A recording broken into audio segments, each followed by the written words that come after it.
Mga kapatid, magandang hapon po sa inyong lahat. Narito po yung Suzuki Every Wagon. Natapos na po naming pinturahan. Tignan nyo po. Maganda na po siya. Kung mapapanood po ito ng may-ari, tita, ito po, natapos na yung pintura niya. Una kong ginawa yung problema nito sa overheating, pati yung kanyang air condition. Ngayon, ipapakita ko lamang po sa inyo dahil ipapartner ko siya rito kay Conserva na Moretti. Kung papansin niyo, mas malapad si Conserva. Ayan o. Mas malapad siya kung ipaparis natin dito po kay Suzuki. Itong si Suzuki ay 660cc lang po ang laki ng makina nito. Kaya lang ito po ay naka-turbocharged. Ito naman po si Conserva ay kaya po nitong makatakbo ng 138 to 332. Yun po yung kanyang kilometer range na kaya niyang takbuhin. May maximum speed po siya na 110 kilometers per hour. Ang seating capacity po nito ay 4 na katao. Kung medyo mga payat ay kasya po, yun 5. Ngayon, ang motor power po nito ay mayroon siyang 29 kilowatts na motor. Ang peak torque po niya ay 110 nanometer at ang motor type po niya ay PMSM. Ang drivetrain po, ito po ay front wheel drive. Ngayon, sa maraming nagtatanong, ano daw po ba ang battery po nitong si Moretti? Ito po ay lithium iron phosphate po. Battery capacity yung C1 kasi may tatlong modelo to, C1, C2, and C3. Si C1 po ay 115 volts, 90 ampere hour, 10.36 kilowatt per hour ang kanya pong nakukonsumo. I-multiply nyo na lang po yon sa 13.8 kilowatt per hour na nagagastos po sa Meralco. Si C2 naman po at saka si C3, 115 volts, 240 ampere hour, 27.64 kilowatt per hour po ang nagagastos po doon kapag po yun ay naka-fully charged.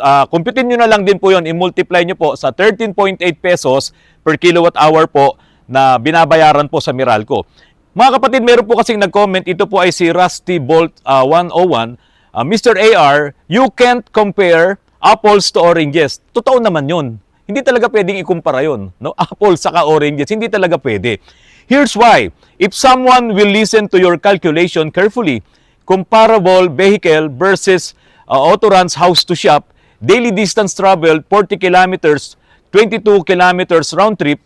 Second, must compare to the same horsepower like Toyota Vios 1.3 liter CVT, 20 km/liter per Toyota website, manual transmission, higher kilometers per liter, so the difference will not be as significant as you have calculated. Therefore, the comparison is inaccurate. Thanks. Sir, hindi ko naman sila kinumpara doon sa kanilang makina, doon sa kanilang trabaho. Hindi po. Ang kinumpara ko po doon ay yung pong katipiran nila. I-shortcut na natin. Sa Vios mo, yung pinakamatipid po dyan, 8 kilometers per liter sa city driving kapag ka matraffic. Ngayon, pag sinuwerte-swerte ka, city driving, pero hindi ka inaabot ng traffic, umaabot pa yan ng 10 kilometers per liter. Swerte na yon. Ngayon, kung 8 kilometers per liter, magkano ngayon ang per kilometro mo sa Vios mo sa city driving? Umaabot po yan ng 11 pesos per kilometers po na natatakbo ng Vios mo sa city driving. Yung vlog ko po na yon, ipinakikita natin na mas matipid po talaga ang electric vehicle. Kasi yung electric vehicle na katulad nito ni Conserva, kapag po ito ay ginamit mo, pinakamatipid po nito sa city driving ay 1 peso and 50 centavos per kilometer, yung hindi ka masyadong na-traffic. At yung araw, yung hindi ka gagamit ng ilaw, pero naka-aircon ka. Hindi yan kayang gawin doon sa Vios mo, na 11 pesos ang magagastos mo per kilometer. Hindi naman ang pinagbabasihan ko dyan, ang kinukumpara ko dyan, yung tibay, yung bilis, or kung ano pa. Ang ikinukumpara po natin doon ay yung kanyang katipiran. Sa highway driving, sa superhighway, ito po ay kayang kumonsumo ng 1 peso lang or less pa per kilometer. Bakit po? Kasi gumagana ang regenerative braking system nito. Samantalang yung Vios mo, pwedeng maging matipid yan 16 kilometers per liter na kaya niyang takbuhin. Pero kung kukumputin mo pa rin yun, magkano pa rin yung kanyang per kilometro? Sa 8 kilometers per liter, tapos 91 pesos ang per litro ng gasolina, kumputin mo ngayon kung magkano ang isang kilometro. 11 pesos lang yan, 11.3. Ikumpara mo ngayon sa electric vehicle na kahit sabihin mo pang matraffic at gumagamit ka ng ilaw, gumagamit ka ng aircon, pinakamalaki na konsumo mo per kilometro sa ganitong klase ng mga EV, yung maliliit lang, ay 2 piso. So, hindi talaga pwedeng ikumpara yung apple to oranges. Talagang napakalayo. Ngayon, ang ginawa nating comparison doon, gaano ba katipid yung electric vehicle na mayroon ding 5 sakay or 4 na sakay, samantalang yung Vios mo ganun din. Unang-una, mas mahal si Vios, mas mura si Moretti. Kung babasihan mo yung mga ganitong kalalaki lang at iba pang mga electric vehicle na maliliit. Pero kapag ka po ang babasihan naman natin ay yung naglalakihang mga electric vehicle, yung mga mamahaling mga electric vehicle, kapag ang pinag-usapan ay katipiran, kaunti lang ang matitipid mo doon sa malalaking electric vehicle. Bakit po? The more na malaki ang unit, malakas din po yung kumonsumo ng baterya. Kaya nga po, yung bateryang ginagamit sa mga malalaking EVs ay malalaki din po ang capacity niyan.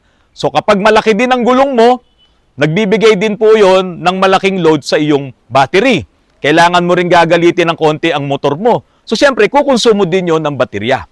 Mabigat ang body mo, maraming sakay, kukonsumo din po yon ng karga ng baterya. Pero kung ikukumpara mo na ngayon yon, yung mga malalaking EV, halimbawa pick-up na EV, lalabas ngayon yung bagong Isuzu na electric vehicle na pick-up, no? D-Max yata yon. Ikumpara mo ngayon sa D-Max na hindi naman electric vehicle, aba, makikita nyo ngayon yung difference doon. Yun ngayon yung bibigyan mo talaga ng comparison. Ako po, yung vlog ko po nung nakaraan, na kinumpara ko, yung tipid ni electric vehicle doon sa sedan na sinasabi ko nga na tumatakbo ng 8 kilometers per liter, hindi mo talaga makukumpara na parehas kasi po talagang talo yung mga internal combustion engine na sedan sa mga ganitong klaseng electric vehicle. Mas matipid po talaga siya. Kapag ang pag-uusapan po natin ay patipiran, talagang panalo si Conserva. Panalo yung mga maliliit na electric vehicle. Mapa VinFast pa yan, mapa G-Tour pa yan, mapa BYD pa yan. Panalo talaga sa katipiran yung maliliit. Ibang usapan na kapag ka lumaki. Pero hindi pa rin mananalo sa katipiran yung mga internal combustion engine. Kasi nga bakit? Napakamahal ng gasolina ngayon. Napakamahal ng diesel ngayon. Pero pagdating naman sa power, pagdating naman sa speed, pagdating naman sa halimbawa pupunta ka talaga ng malalayong lugar, hindi pa rin magpapaiwan sa trabaho yung mga internal combustion engine. Kaya lang naman tayo ngayon gumagawa ng mga vlogs na ganito dahil mga kapatid, hindi natin alam kung kailan matatapos ang giyera sa Middle East. At hanggang ngayon, palubha pa ng palubha ang sitwasyon, nagbobombahan pa doon, no? Marami pang pinapasabog ng mga oil refineries, pati yung pinagkukunan ng langis, kaya natin ngayon ikinukumpara yung itong mga electric vehicle. Kung ikaw ay makakabili ngayon ng electric vehicle na magagamit mo sa pang-araw-araw mo, sa daily mo, malaking advantage yun. Kung may pambili ka. At kasi kung meron ka mang sedan na napakamahal ng gasolina, ang isang full tank, depende sa gamit mo. Baka mamaya nakakapag full tank ka ng 2 beses sa isang linggo dahil talagang malayo ang pinupuntahan mo, malaking gastos yun. Eh magkano ba sweldo? Tumaas ba? Hindi naman tumaas ang sweldo. Magtataasan ngayon ang mga bilihin. Hindi naman lumaki ang kita natin. Ang taas ngayon ng presyo ng gasolina at diesel. Ano lang talaga yung pwedeng pantapat? Kung meron ka talagang pambili ng electric vehicle, ang maipapayo ko, huwag kang bumili ng mamahalin. Kasi nga, patipiran nga ang pinag-uusapan eh. Di ba? Kung halimbawa, magamit mo to 3 taon, 4 na taon, pero hindi pa naman talaga nasira at magmura na ang gasolina, nasa iyo pa rin yan. Magagamit mo pa rin yan. Katulad din yan ng mga e-trikes, mga e-bikes na binibili mo, na ilang taon na rin naman marami na pong nagmay-ari ng mga ganyan na mga sasakyan, hanggang ngayon buo. Hanggang ngayon napapakinabangan pa rin po nila. Meron nga pong gumawa ng vlogs. Ang sabi po niya, nagsisisi raw yung mga bumili ng electric vehicle. Eh ngayon, tanungin nyo nga yan, kung nagsisisi yung mga nakabili ng electric vehicle. Siguro merong isang aspeto na hindi naging maganda, yung nabili nila, nagkaroon sila ng problema, kwento kagad, o kaya yung customer service, hindi naging maayos yung binila nila. So marami namang mga ganyan na mga kwento, pero hindi ka magsisisi ngayon yung mga nakabili ng electric vehicles noong mga nakaraang panahon. Dahil ngayon, iyan ang in-demand ngayon sa sobrang mahal ngayon ng gasolina at diesel. Ang bet ko po talaga, itong mga maliliit na electric vehicle. Hindi ko naman sinasabing Moretti lang ang inyong i-check. Kaya lang dahil nga po sa kaibigan natin ang may-ari ng Moretti, at ito na po, meron po tayong ginagamit na Moretti EV car, ito nga po yung Conserva, napakinabangan ko na subukan ko kung gaano talaga yung katipiran niya. Marami rin akong mga malalaking sasakyan, katulad nga nung Accord na yan, oh. Hindi ko na nga ginagamit ngayon yan. Dahil nga ho, sa sobrang mahal po ng gasolina para akong nagtatapon ng pera kapag ginagamit ko itong mga sasakyan na ito. Ngayon, bakit kailangan maliliit lang ng mga electric vehicle? Tingnan nyo po, yung mga sasakyan na di gasolina at diesel, ito. Kaya nga ito ay sikat sa Mindanao, sa Cebu, sa Cavite, kasi mas mura ang konsumo nito kumpara dun sa mga sedan or mga pick-up or mga vans. Ito kasi kaya ring maglaman ito ng 6 hanggang 8 tao, siksikan sila dun sa loob. Kaya pong maglaman ito. Hindi mo nga lang talaga maaasahan to sa sobrang bilis. Kasi nga po, 660cc lang po ang makina nito. Pero maraming bumibili nito dahil bakit po? Dahil nga matipid. Kaya lang dahil nga sa sobrang taas na rin ng gasolina ngayon, o kung ito man ay matipid, baka ito ay 12 kilometers per liter, medyo mahal pa rin po ang bibili nating gasolina. The more nalalaki ang gulong ng electric vehicle mo, kukonsumo din yan ng charge ng battery. Ganon din naman yung mga naglalakihang mga internal combustion engine. Pag malaki ang makina, malakas din po sa gasolina at diesel. Kaya nga po, nagdatingan yung mga internal combustion engine, yung mga 3 cylinders na mga kotse, yan mga Ford EcoSport na yan, ang dami ng mga maliliit, yung mga Kia Picanto, ang dami ng mga maliliit na sasakyan, mga Hyundai na maliliit, Hyundai Getz, di ba? Maliliit yan, mga 3 cylinders yung iba. Dahil nga po para maging efficient or maging matipid sa konsumo ng gasolina. Kaso wala nagmahal, nagdoble ang presyo ng gasolina, kaya parang nababaliwala ngayon yung mga maliliit na sasakyan na yan. O ano pang isang paraan para makatipid ka? Electric vehicle talaga. Hindi ko naman sinasabing magsibili kayo kasi syempre kung wala ka naman pambili, pero sabi ko nga po sa inyo, pwede naman kayong magpa-approve sa Moretti or kahit pang saan ng mga dealers na yan, kahit na Jetour yan, Binpas yan, basta ang sinasabi ko lang sa inyo, huwag kayong bumili ng malaki. Hindi ito yung panahon na pasikatan, payabangan sa electric vehicles. Darating din yung panahon, makakabili din kayo niya kung talagang gaganda pa ang sitwasyon sa mundo. Marami ngayon nagbibilihan ng mga electric vehicle. Sa totoo lang, puntahan nyo yung mga dealership ng mga nagtitinda ng mga electric vehicle, mapa BYD. No? Kaya nga lang, ang sinasabi ko, kapag po kasi high-end, yung nabili mong sasakyan na electric vehicle, pwede kang magka-problema rin. Katulad po nitong babasahin ko po sa inyo. Ito po mula po kay Ed's Bread. Ang sabi po niya, Sir Randy, ano po ang masasabi nyo sa isang BYD full EV na napabalita na tumatakbo sa expressway ng 100 kilometers per hour tapos biglang nag-blackout ang screen? Namatay ang makina, totally blackout. Kapag ganito po ba ang nangyari, gagana pa rin ba ang brakes at functional pa rin ba ang steering wheel? O matigas na at di maliko, salamat and more power. Ito po mga kapatid, sa mga internal combustion engine ng mga sasakyan, yung mga naka-electronic power steering, kapag po namatay yung makina, gumagana pa rin yung EPS as long na hindi po na-drain yung baterya, na wala siyang problema sa electrical. Dahil nga po ang nagpapagana doon sa EPS ng internal combustion engine ng mga kotse or mga sasakyan ay yung baterya. Pero kung magkakaroon ng problema sa kuryente, nako, magkakaproblema ka rin sa steering mo. Bibigat po yan, pero hindi naman siya hihinto. Bibigat lang ang pihit mo sa manibela. Kaya kung mangyayari yon, siyempre, alalay na kagad. Kung biglang nangyari yon, mananabi ka, makakapreno ka pa rin naman. Hindi naman yon maglalak yung mga manibela po na yan. Ngayon, pagdating po doon sa kanyang braking system, mawawala ba ang preno? Kapag ganito po ba ang nangyari, gagana pa rin po ba ang brakes? Opo, gagana pa rin po. Kasi itong mga electric vehicle po na to, gumagamit po yan ng electric vacuum pump din po yan. Hindi katulad sa mga makina na kapag ka namatay ang engine mo, walang magba-vacuum. Kasi yun ay kasamang umiikot yung vacuum pump na yon sa engine. Pero ito pong mga electric vehicle ay naka-DC motor din po yung kanilang electric vacuum pump. At saka po mga kapatid, sa mga electric vehicle po, may nakahiwalay pa rin siyang lead acid battery. Yung 12 volts po na yon para sa mga accessories. Ang mga pinapagana po doon, yung mga ilaw, stereo, accessories sa loob, kasama po dyan yung EPS, kasama po dyan yung electric vacuum pump. Kasi po yun ay mga 12 volts lamang po yung mga motor po na ginagamit doon. Kasi po yung talagang malaking battery ng mga EVs po na yan po ay talagang nakadesign lang na gamitin, dedicated po yan doon sa electric motor. Kung meron man pong kinukuha na nag-step down po sila dyan, ay para doon sa ilang mga modules po na incorporated po doon sa circuit po ng electric vehicle, ng baterya po na yan.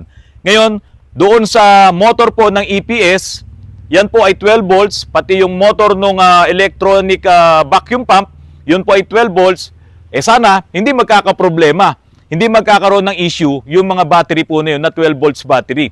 Kaya po, doon sa nangyari po na to, bihira naman to. At ito ay pwede ring mangyari sa mga standard na mga internal combustion engine.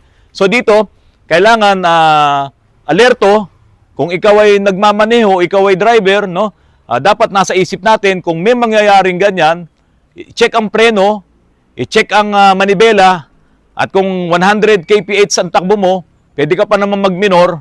Kaya dapat palaging nasa isip natin yung ating ginagawang mga pagmamaneho. Next week po, next Wednesday, merong bagong electric vehicle na dadalhin po dito si Sir Neil Brillante. Ito po ay yung Brevi. Busy-busy lamang po sila dahil po sobrang dami daw po ng mga kumuha ng electric vehicle na Moretti. At ito nga po ang sabi niya, Karandi, may mga clients na naghahabol, ma-release unit nila before Holy Week. May release kami ng Monday and Tuesday, baka Wednesday na kami makapunta po. So dadali nila yung isang unit, yung Brevi, at yun naman ang ite-test drive ko. Yun ang ipapakita namin sa inyo. Baka magustuhan nyo yung Brevi. Maganda rin po yung unit na ito, katulad din po ni Conserva, na malayo rin po yung kilometer range na kanya pong natatakbo. Ngayon, ito pa mga kapatid, ang tanong naman ni Romel Cars and Moto Features. Ito, ang sabi po ni Romel, Sir Randy, yung mga Suzuki na every wagon, pwede ba siya i-convert into electric? Ano kailangan para ma-register sa LTO? Mga kapatid, yung pong EVIDA law, pag-aralan nyo po yan, Electric Vehicle Industry Development Act, nandoon po lahat yung nakalagay sa batas na pwede po talaga yung conversion ng internal combustion engine to electric vehicle. So kung paano mare-register yon, meron na pong mga nauna na nakapag-convert na rin po ng electric vehicle. Ngayon, ito pong Suzuki, every wagon po na ito, pwede po talaga itong ma-convert to electric vehicle. Dahil meron pa pong mas mga malalaking unit ang Moretti na halos sinlaki nitong Suzuki every wagon na to, simbigat din ang body nito, at pwede po talagang ilipat yung conversion kit na yon ng electric vehicle, yung EV motors na nandun, pati yung lahat, pati suspension, pati yung instrument panel niya, kumpleto na po yung kit na yon, pwede po talagang ilipat dito sa mga ganitong Suzuki every wagon. Baka sa susunod, yan na ang mga ibenta sa Davao, saka sa Cebu hindi po tayo against yan. Basta siguraduhin lang na safe yung mga conversion. At ito nga po, inayos na rin natin yung manibela nito. At isa pang gagawin po natin dito mga kapatid, kaya ito po ay hindi pa kukunin ng may-ari, nakiusap po siya na lagyan ko po ito ng electric aircon para daw po mas lalong makatipid sila sa konsumo. Mga kapatid, sa susunod na linggo ay makikita nyo na po yung Moretti Brevi na dadalhin po sa amin dito. At yung pong si Mong Pagong, palalabasin ko na po ng kulungan kasi po nasingit po siya doon sa parking area at medyo nasira yung mga pintura niya. Kaya pinapaulit ko ngayon yung pintura ni Mong Pagong. At ang isang maganda po dito, nabanggit ko na po ito kay Boss Johnny na kung meron akong i-convert na internal combustion engine, ay uunahin ko si Mong Pagong. Pinaplano na po yan, lahat po yan ay plansyado na. Siguro itong susunod na buwan, makakapagbigay na kami ng update sa inyo kung tuloy na po ba ang pag-import ni Sir Johnny ng Moretti Philippines ng mga conversion kits para po sa internal combustion engine converted to electric vehicle. Mga kapatid, maraming salamat po at patuloy nyo pong pinapanood ang mga vlogs ko po dito sa aking channel. Sana po ay isubscribe nyo po ang aking channel, paki-share at paki-likes po ang aking mga videos. At huwag nyo pong kalimutan pindutin ang notification bell. Mga kapatid, magandang hapon po sa inyong lahat.